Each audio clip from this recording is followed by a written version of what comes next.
Hi, I'm Mom. Welcome to Reading with Mom. If you're not one of my kidlets, hi, you are now. The book is called The List by J.A. Konrath. It begins with a quote. The general spread of the light of science has already laid open to every view the palpable truth that the mass of mankind has not been born with saddles on their backs, nor a favored few booted and spurred, ready to ride them legitimately by the grace of God, by Thomas Jefferson. Chapter 1, Chicago. I found the head. Tom Minkowski, Chicago homicide detective, second class, pushed the chair aside and squinted into the darkness underneath the desk. The two uniforms who were first on the scene flanked him. Light! The patrolman to his left flicked on his mag light, letting the beam play across the head's slack and pale features. Tom righted his lanky frame and turned his attention back to the lounger on the other side of the apartment. The body was bound to the chair with duct tape, torso leaning slightly forward, blood still trickling from the neck stump. All the fingers on the left hand were severed. Ugly way to die. Tom's hazel eyes tracked the carpet in a line from the lounger to the desk. There was a blood trail, and an odd one at that. He had been expecting a pattern of drops indicating the head had been carried. Instead, there was a repeating arc pattern. I want a door-to-door on the entire floor and the one below it, Tom told the uniforms.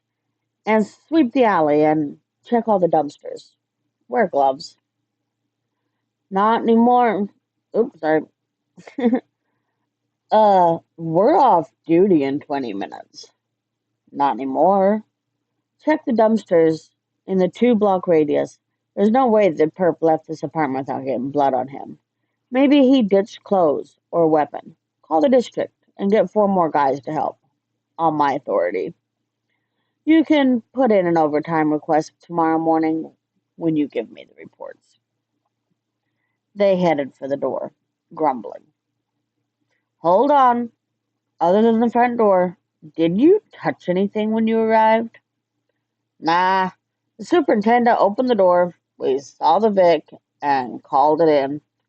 Then we stood around until you showed up to send us on dumpster duty.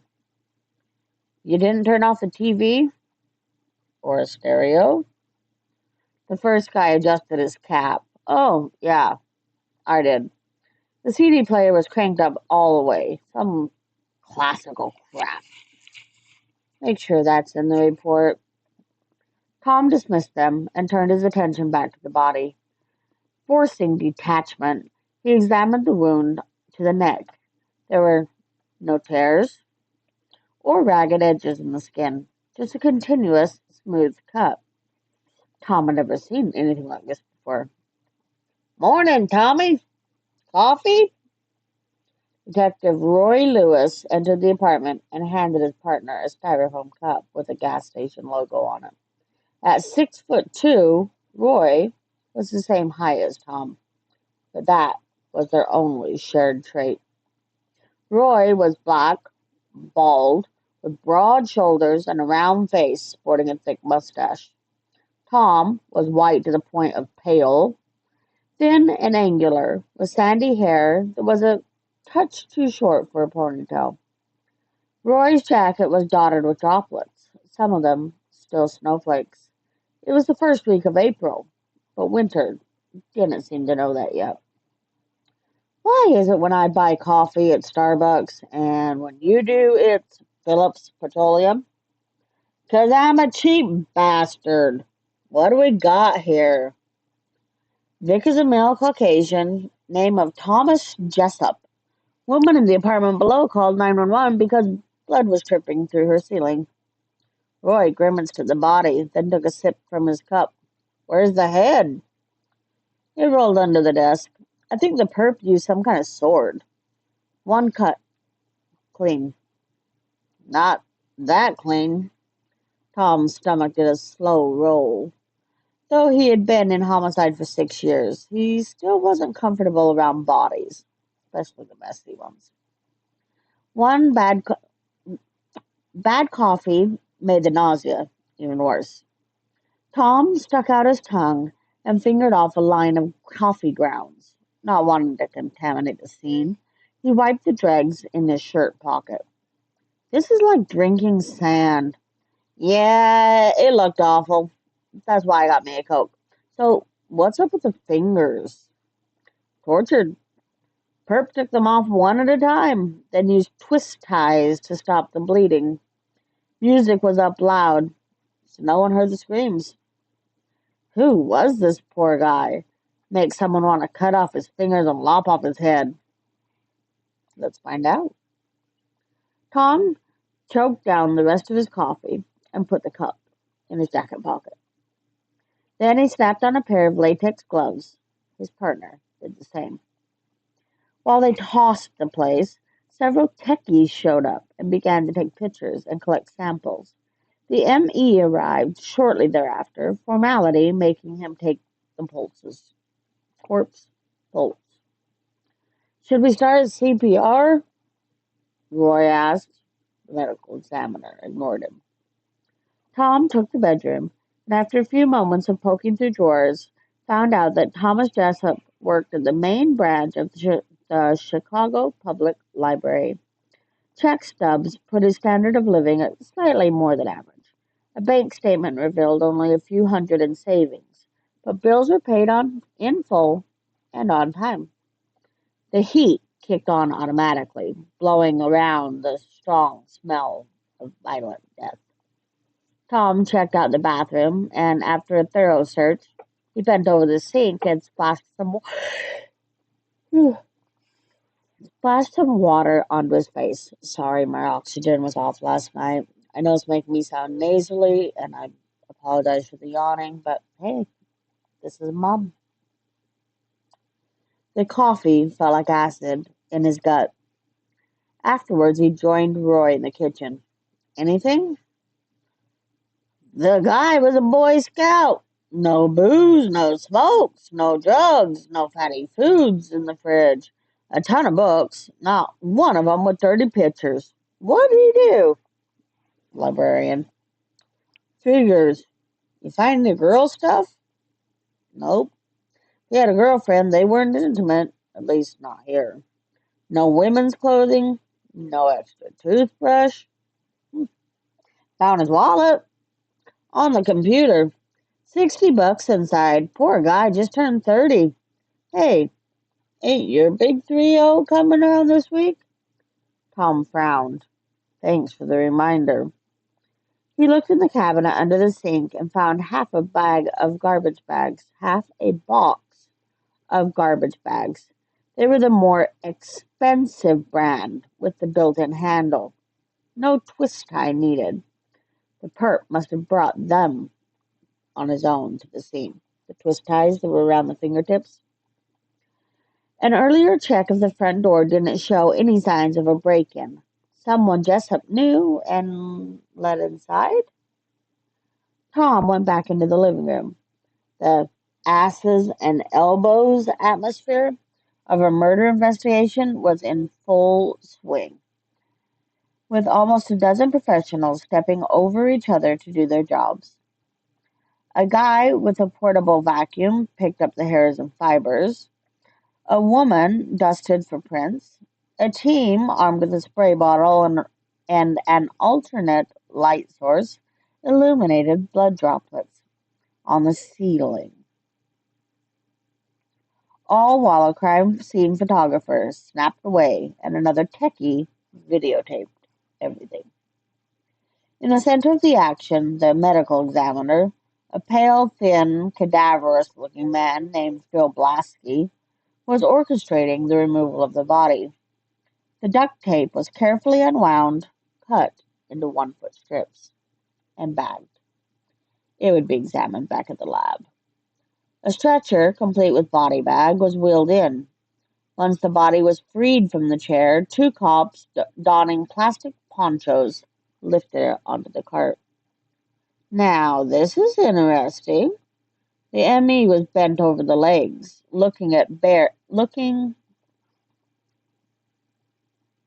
examining a bare foot. Tom got a closer look. I thought it was something he stepped on, but apparently it's a tattoo. It looks old. A tattoo? Where? Tom's voice came out higher pitched than he would have preferred. It's on the pad of his left heel. A blue number about 1 inch long. The number 7. Tom looked at the foot and paled. A lump in his throat made him unable to speak. I wonder what that means. Me too, Tom thought. He had seen a similar tattoo, also blue, about 1 inch long. The number 5. He had been seeing it on a daily basis for almost 30 years. It was on the bottom of his own left foot. Chapter 2. Springfield. Philip Stang stared at the ceiling. His frail body desperately needed sleep, but he refused to give in. He was waiting for news. The widescreen plasma TV played an old black and white war movie. Stang had muted it some time ago. The only sound in the room was the faint beeping and whirring of the machines that kept him alive.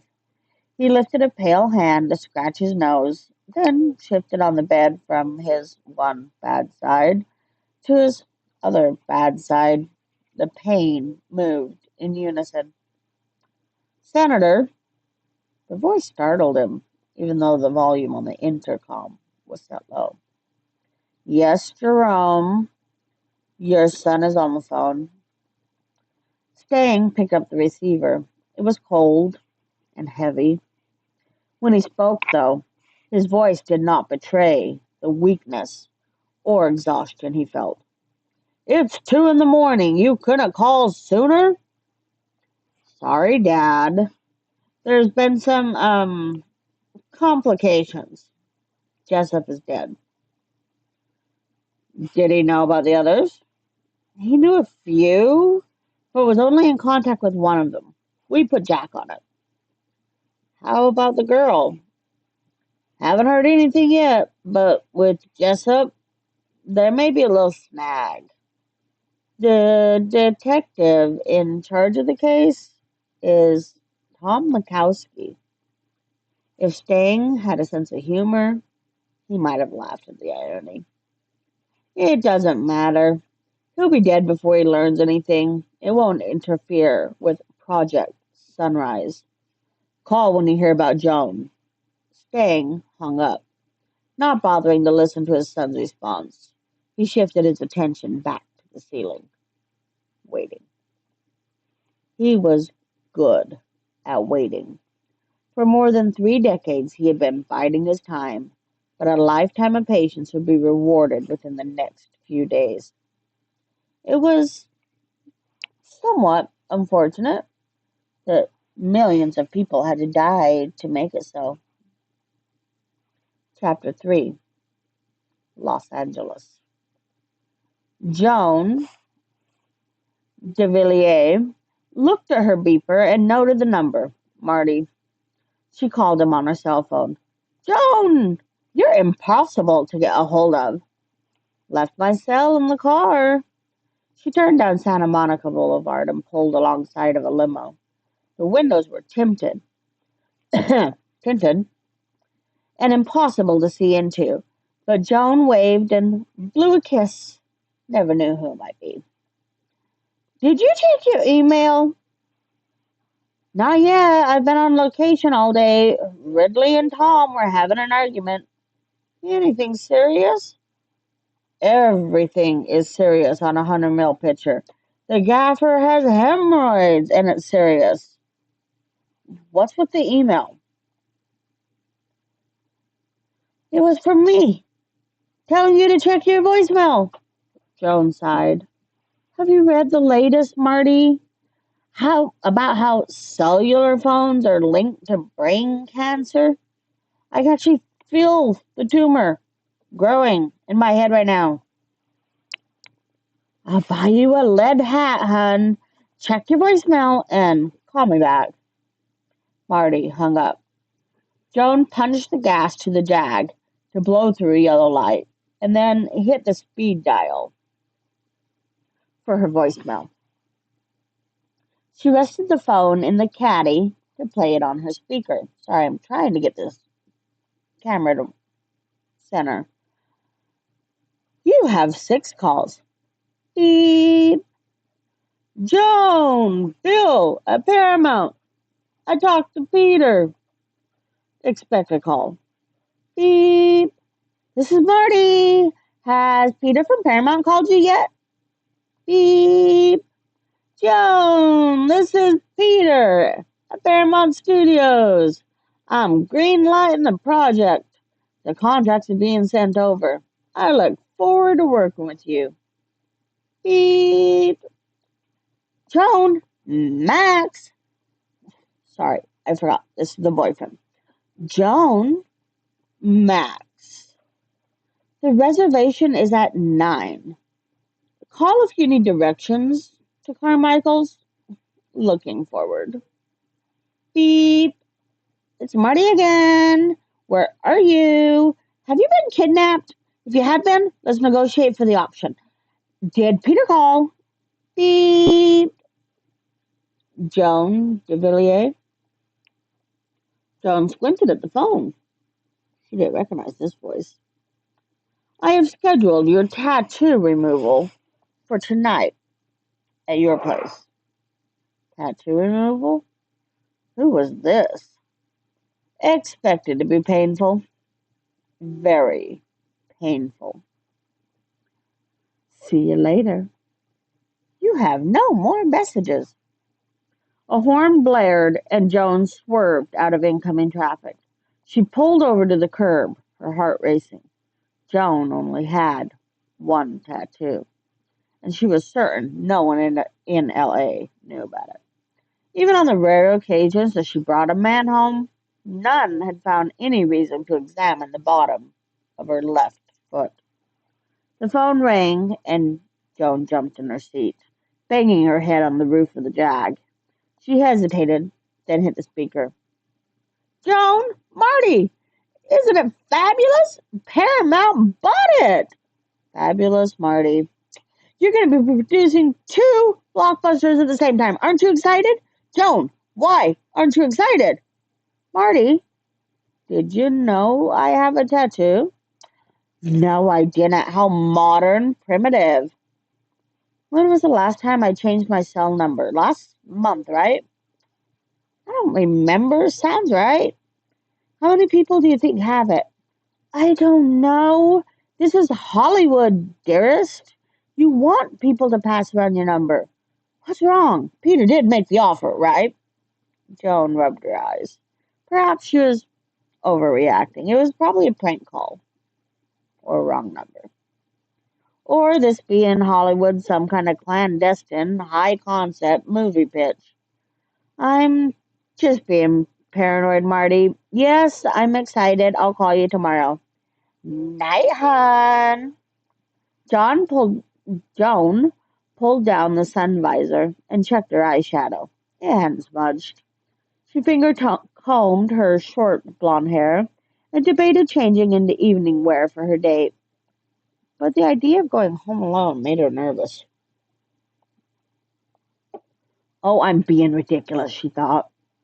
Some nut in the city of mixed nuts calls with a vague threat, and here she is acting like a scream queen. Her security system at the house was top-notch. Her dog, Schnapps, would die to protect her.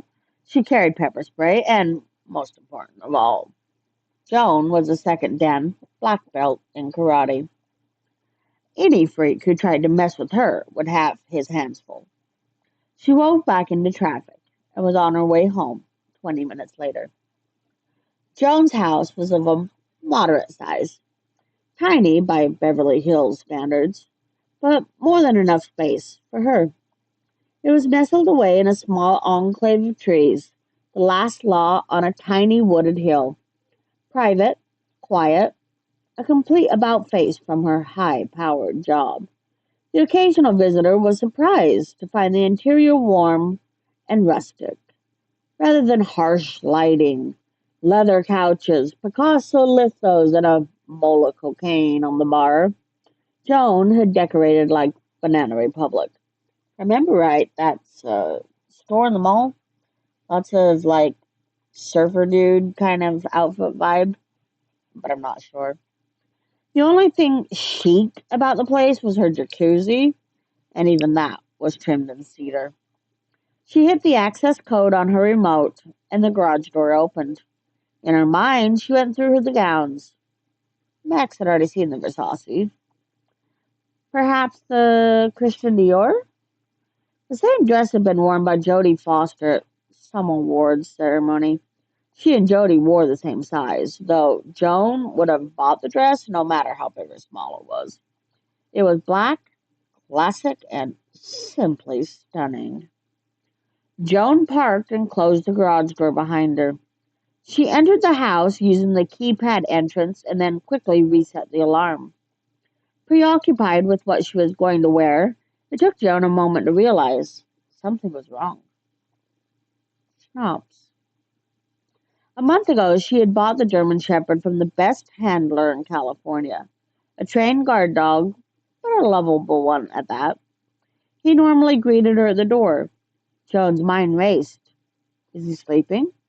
Eating? Sick? Hurt? Dead? The phone call. Tattoo removal. Joan reached into her purse and palmed the pepper spray in her right hand. In her left, she gripped her car keys, making sure their jagged edges poked out through her fingers. I taught my kids that. Then, without hesitation, she opened the door without punching in the code. This would set off the alarm and alert the police. But nothing happened. No piercing siren. No lights going on. No immediate call back from the security company to see if this was a false alarm. Joan bounded out the door and into the garage, almost bumping into the man leaning against her Jag. He was average height, medium build, dressed in a black turtleneck and pants. On his hands were leather driving gloves, skin tight.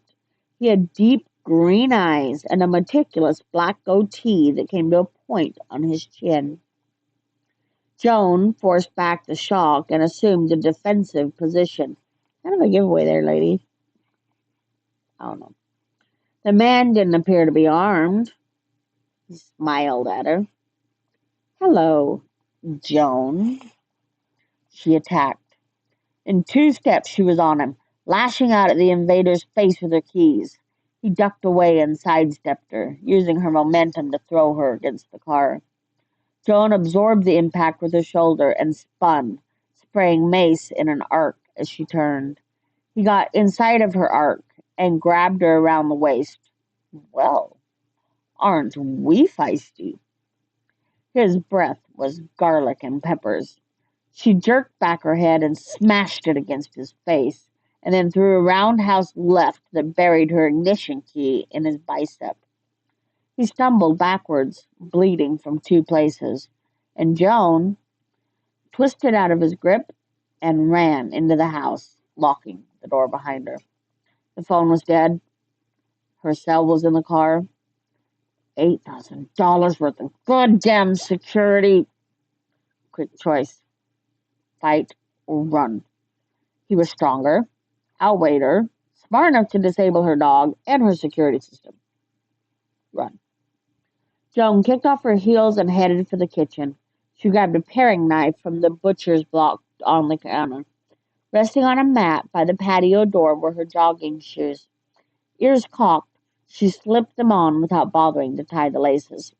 Then she eased open the patio door and moved cautiously into her backyard. The moon was out, and it was a clear night.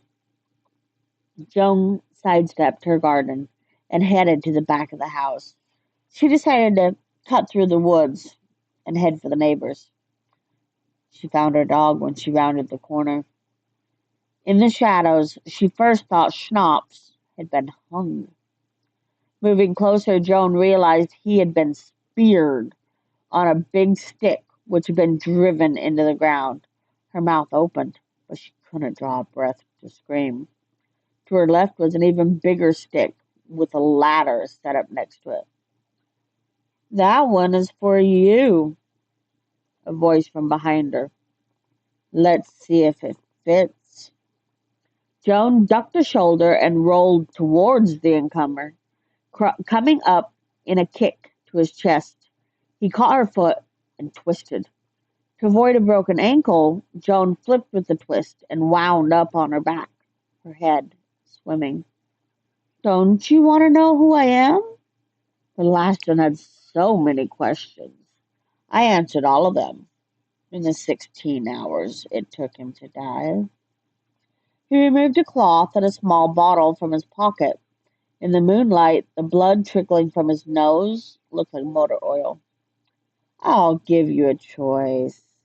Where do you want the stake? The ass or the crotch?" Joan rolled onto her stomach and got up in a crouch. When she felt his touch, she shot out both of her feet, mule kicking him in the chest. Then she ran. She had several advantages. She was in shape, she knew the area, and most of all, she was running for her life. It took her a few seconds to find the trail in the dark, but once she did, she ran like hell. Branches whipped at her face, and twice she almost tripped on some unseen obstacle. But she continued, full tilt, until she had reached the backyard of her closest neighbor. Not bothering with the doorbell, Joan picked up a terracotta flower pot and smashed it through a window. The siren wailed, the security lights came on. Joan stood with her back to the house, the paring knife clutched in her hands, and her eyes scanning the woods, waiting for the police to arrive.